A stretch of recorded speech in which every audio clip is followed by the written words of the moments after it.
Single nose, you remain strong.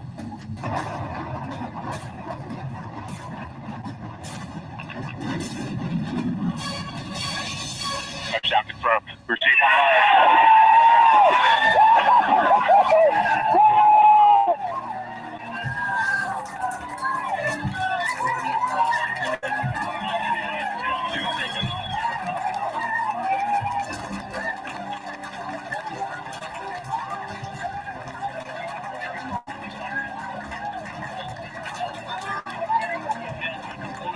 You got thumbnails.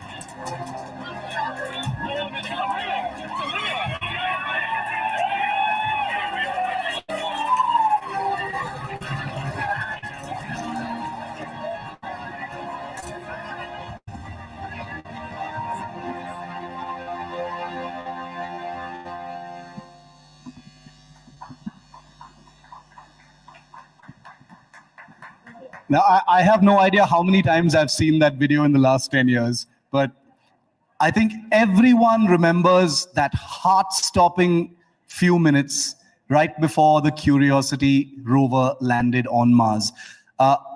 Probably not many of you would know that that parachute system, that amazing system you just saw, screaming towards Mars and carrying the rover, was traveling at more than twice the speed of sound. And the person who built that amazing system for an alien world is the person sitting next to me today. Her name is Dr. Anita Sengupta. And that system that she built, the one you just saw in that video, that amazing parachute system, is just one item in what has been a spellbinding career that has transcended, literally transcended worlds, dimensions, measurements, and everything we think we understand about the world. Now, a formal description of Dr. Sengupta would be that she's an aerospace scientist, she's a rocket scientist, she's an engineer, she's a pilot, she's a veteran of the space program. But I have followed Dr. Sengupta's work for a long time, and I have a name for her. I'm going to call her a dimensional ninja, because that's what she is. And you'll agree with me by the end of this talk, because everything that she's done, everything that she's dipped her fingers into has pushed up against dimensions. The systems that she's built, the science that she's conducted, the machines that she has researched and developed currently power spacecraft that are in the asteroid belt. She led a team of scientists that have created the coldest spot in the known universe on board the International Space Station. And when Dr. Anita Sengupta isn't turning the physical world on its head, she is someone who also spends her time, and I need to refer to my notes because this is a long list. She's a pilot, she's a sports motorcyclist, she's an advanced open water scuba diver, she's a mountain biker, she's a high-speed sports motorcyclist, she's a snowboarder, she's a mountaineer, and a runner. So clearly she hasn't been doing very much with her life. I want to start, Dr. Sengupta, by first of all saying what a privilege it is to have you here at the India Today Conclave. You've been an inspiration to thousands of people here in India, I can tell you, and I'm sure you've seen that on your travels. But I want to start with that video we just showed our viewers. Those amazing few minutes, I remember it. I was in the India Today newsroom, watching that video when it happened. Was that the highlight of your career? Seeing something that you developed, something that could have gone completely wrong, in an alien world, twice the speed of sound, landing successfully. What was that like? It was probably the most frightening aspect of my career, just because when it's actually landed, it happened 14 minutes ago due to the distance between Earth and Mars. So it was probably the most scary thing, but it was also the most exciting thing. It's been described as 7 minutes of terror. And we've seen some of those images inside the control room. We saw the absolute ecstasy on the faces of the scientists and the telemetry engineers and those who were observing. Where were you when that was happening? So that is the primary control room that they show on TV, but there's actually an entry, descent, and landing control room, which is in a different building. We're bringing in all the telemetry and analyzing to see whether or not every aspect of the mission is happening. Because one of the reasons why you do these missions is you learn from them. So in the event things don't go quite right, you want to know when it didn't work out so you can learn from that and build that into the next system that you design. So there's an engineering control room, which isn't shown on TV, and then there's the primary one that you see on TV. Dr. Sengupta was 6 years old when she was watching Star Trek and Doctor Who on television.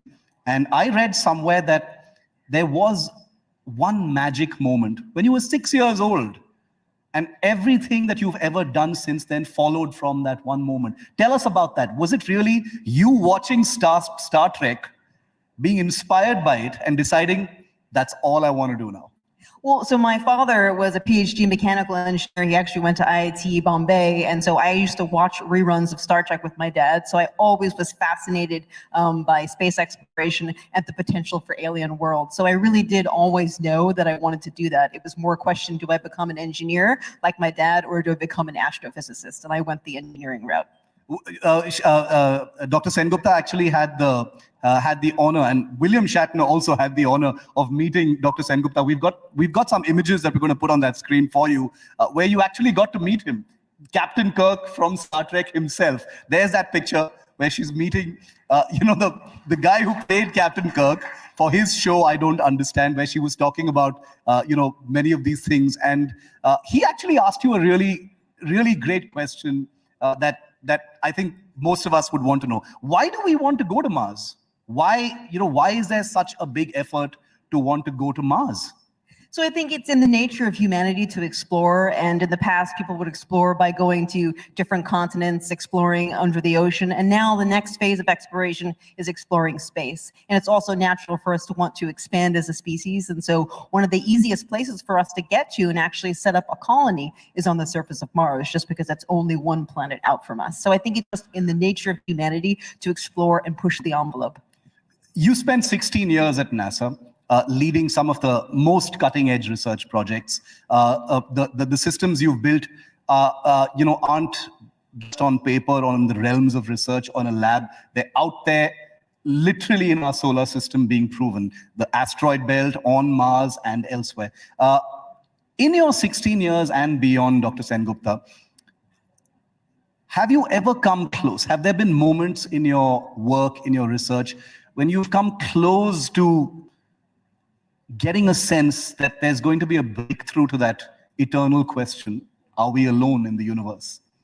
So I actually absolutely believe that we're not alone in the universe, and it's actually probabilistically unlikely that we would be the only organism. And I think when I was working on the development of a cryo explorer for Europa, which is one of the moons of Jupiter, it actually has a liquid water ocean. So I honestly think that when we're able to send something to melt through the ice on Europa, we will find some type of life form. It probably won't be an intelligent life form like us, but it will be an organism. And that really will change our perspective, because it's not just about Earth where life exists. It could be many, many places in our solar system, as well as beyond our solar system in our galaxy and in other galaxies. So you're saying that life definitely exists outside the solar system, but you're saying that you believe that Europa, which is a moon of Jupiter, right here in our solar system, when that probe actually goes there, digs down into that moon and reaches that liquid ocean, you strongly believe there will be life. So there will be alien life, as it were,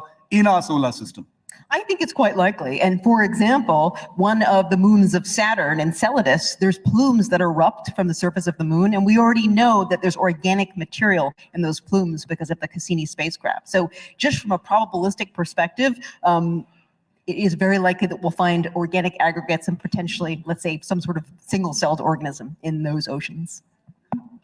While all of us are processing some of these things we're talking about, stuff that's happening in Mars, the asteroid belt, systems moving at blinding speed that are beyond our immediate conception, there are many, I'm sure, Dr. Sengupta, who've asked you through your travels and your talks about why are we looking so much into space? Why spend all this money on space travel and, millions, if not billions of dollars on a space program when we've got so many problems to solve here on Earth? How do you, I know a bit of the answer, but how do you address that question?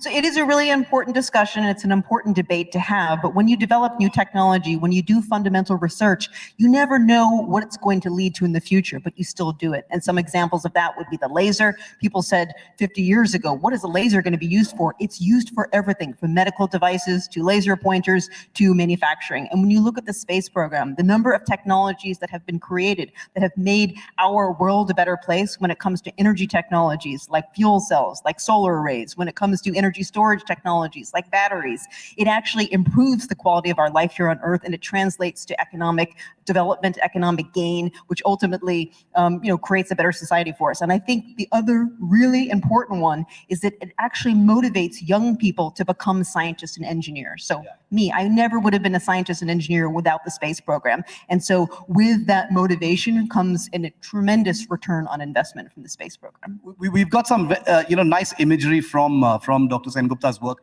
which we'll keep flipping on that screen behind us. But the reason why I believe Dr. Sengupta when she answers that question, which I'm sure most space scientists are asked, is because she's a person who has actually literally put her money where her mouth is, taken many of the learnings and technologies, her education, her career, her achievements in space research, and applied them to real problems here on Earth. Isn't that true, Dr. Sengupta? The things that you're doing right now are about solving problems here on Earth. Yeah, so in 2017, I decided to leave NASA and join a startup developing green transportation, because I truly believe that my engineering skills from the space program, the technologies that we've developed in the space program, the mindset associated with making the impossible possible has a real translation to making our quality of life here on Earth by mitigating climate change. One of my passions, apart from everything else I do, is aviation. And reading about Dr. Sengupta's newest venture, it's only a few years old. It's called Hydroplane.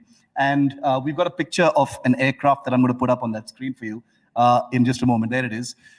Dr. Sengupta now heads a company called Hydroplane, which is researching a kind of hydrogen fuel cell, a power system for light aircraft, helicopters, that is completely emission-free, completely noise-free. Imagine an aircraft that is emission-free, no emissions, no carbon footprint, no noise, completely safe, and a huge number of other benefits. Because, Dr. Sengupta, every year, there's this one thing that goes viral on the internet. We all see a picture of this huge bunch of luxury business jets parked, on this lovely idyllic airport in Switzerland, and these are business jets belonging to some of the biggest business leaders and world leaders, all trooping to Davos for the World Economic Forum. They get off these lovely business jets that have emitted all these things into the atmosphere, and then they lecture the entire world about emissions, and they lecture the entire world about green energy and clean energy and commitments and things like that. You're literally doing that. The technology that you're building now could actually make aircraft like those clean and emission-free. How far along are you?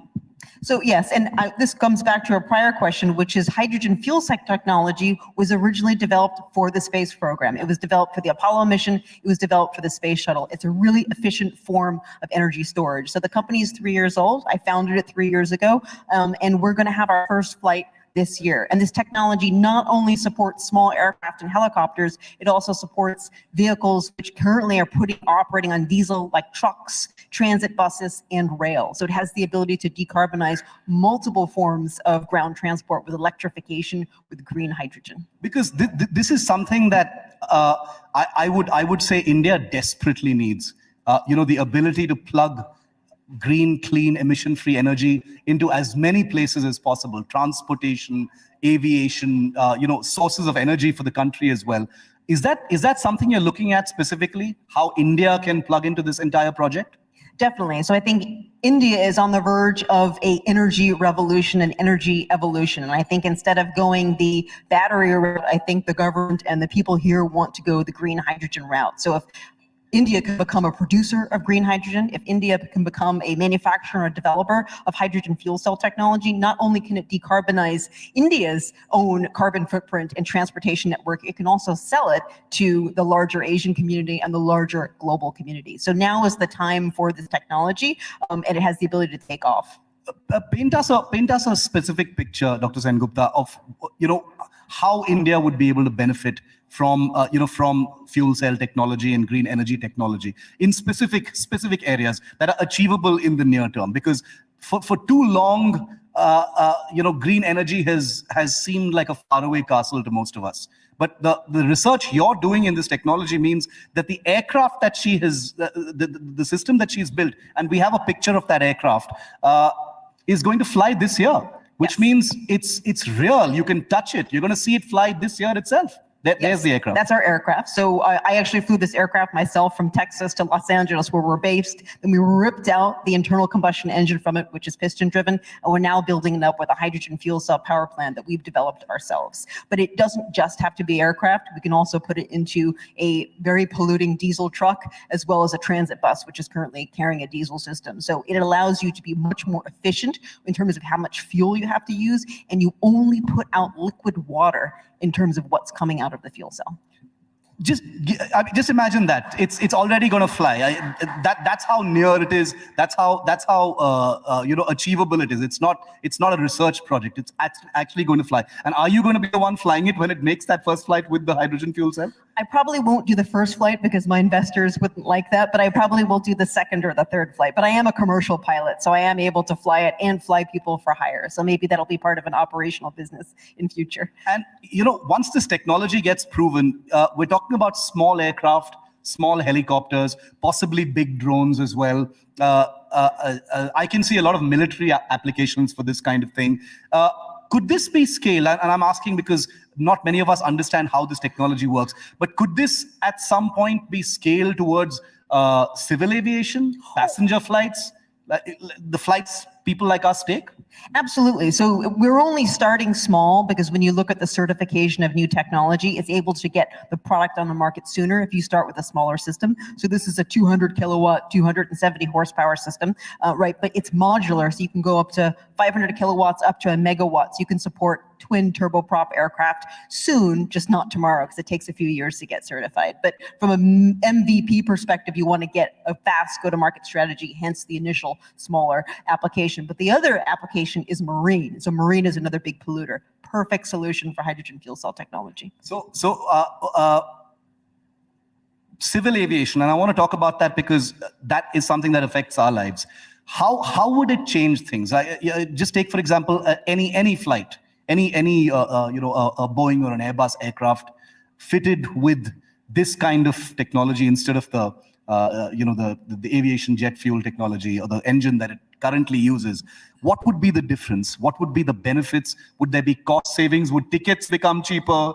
Would it be safer? Tell us about that. So the first implementation for civil aviation wouldn't be on a jet plane, just because those fly at high altitudes, and a hydrogen fuel cell is an air breathing system, so you don't get as much oxygen at higher altitudes, and you have to put in an electric air compressor. So the first implementation would be smaller aircraft, let's say 10 to 50 seat aircraft that are flying at 10 to 25,000 feet, which is very implementable. And even though your experience is currently, I sit on a plane with hundreds of other people, when I fly an airplane, I sit on an airplane with very few people or not as many people. So you can have an alternative regional aircraft market, which is flying smaller planes to airports which are even closer to where you live. So there isn't a requirement to have to go into Delhi International Airport, which can be left for the big jets for the international flights. And instead, you can use smaller airports with these smaller aircraft to get you closer to where you want to go. It also couples to the urban air mobility, electric vertical takeoff and landing architecture that you've probably also heard about. So it's a different way of thinking of aviation,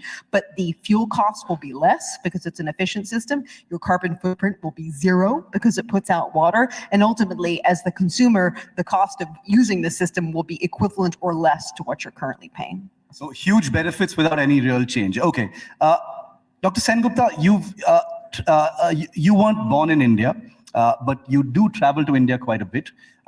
With this new venture as well, you have been looking at India for possible collaborations, possible benefits, and the ways you can use startup companies here in India. Tell us about that. How do you view the startup ecosystem in India right now? How do you think that could benefit some of the cutting edge things you're doing? So I think we definitely would like to start a subsidiary here, and we'd like to work with other companies on the vehicle space to give them our technology to go into their vehicles and to manufacture our technology here in India. So I think now is the time because there's a lot of investment in this area, specifically in India. So we think we can set up very meaningful partnerships with both the large corporate entities as well as the startup ecosystem here in India. You know, another project that Dr. Sengupta was. Oh, is time up? Okay. Last question. You know, in India, Dr. Sengupta, parents are often stereotyped as those who want their children to be either engineers or doctors. That's changed quite a bit. But I heard you once say that there is no better course you can do than an engineering degree, because that teaches you how to solve real-world problems and it sets you up for everything and anything else you'd want to do in life. Is that something you still tell young people? And you've met a lot of young people here in India. Yes, it's something that my dad told me when I was a little girl, and it actually stuck. So I think engineering degree is the best degree that you can get because it teaches you how to think, it teaches you how to solve problems, and from that, you can do anything. Dr. Anita Sengupta, thank you so much for being with us. Thank you. Thank you, Dr. Sengupta. For all those little kids that you were talking about, I would recommend.